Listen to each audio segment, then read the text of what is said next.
Now it's time to talk about last night's episode of Revenge. And I'm glad to say that it is getting much better. We are back on track, and Emily is back on with all her schemes, and let's get into it. So basically, the storyline for this week was Daniel and Margot. Their magazine was launching, and they were going to have a big party, and that was sort of like the talk of the town. And right now, Margot is trying to write this expose about Daniel and Emily slash Amanda's engagement. And she says to him, look, we don't really have a lot on your fiance. So, she's quite a mystery right now. And Daniel basically has this look on his face like, yeah, tell me about it. I don't really know much about her. I just know that her parents died when she was young, but I've never seen a picture, blah, blah, blah.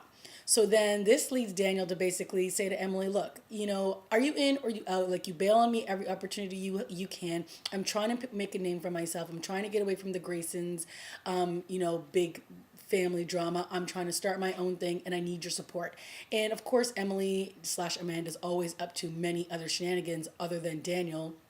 So she's like, oh, I'm sorry I'm late here. I'm sorry I'm late there. And he's just basically over it, like we all are. So he basically gives her the deuces and says, I'm out. And of course, this Emily needs Daniel for her plan to work. Meanwhile, we found out that Aiden last week had told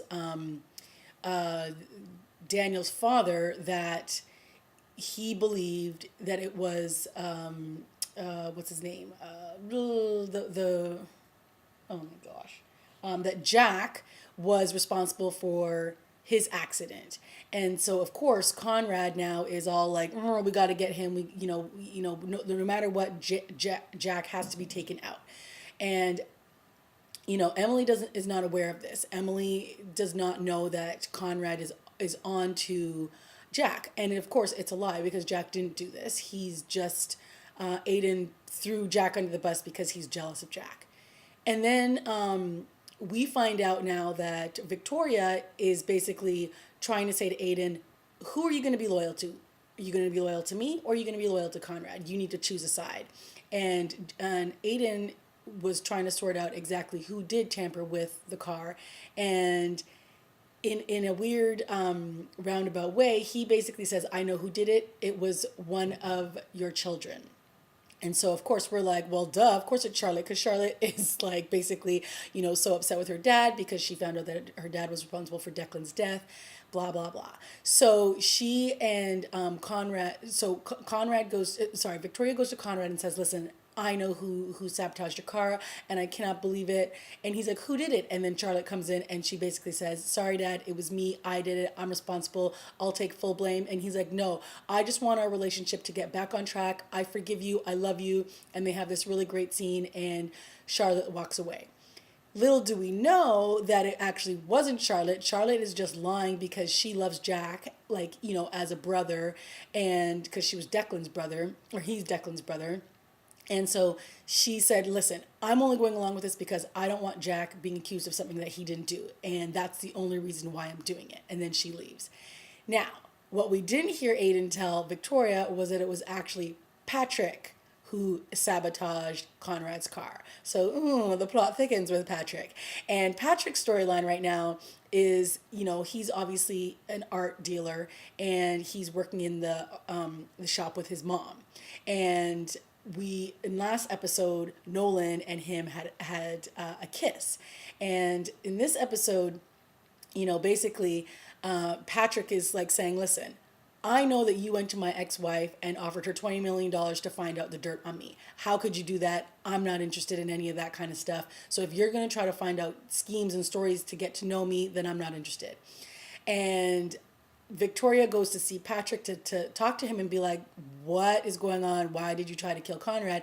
And Patrick's nowhere to be found. She sees this picture, and it's like this swirling blue canvas with all this stuff, and it looks like kind of like the ripples of water.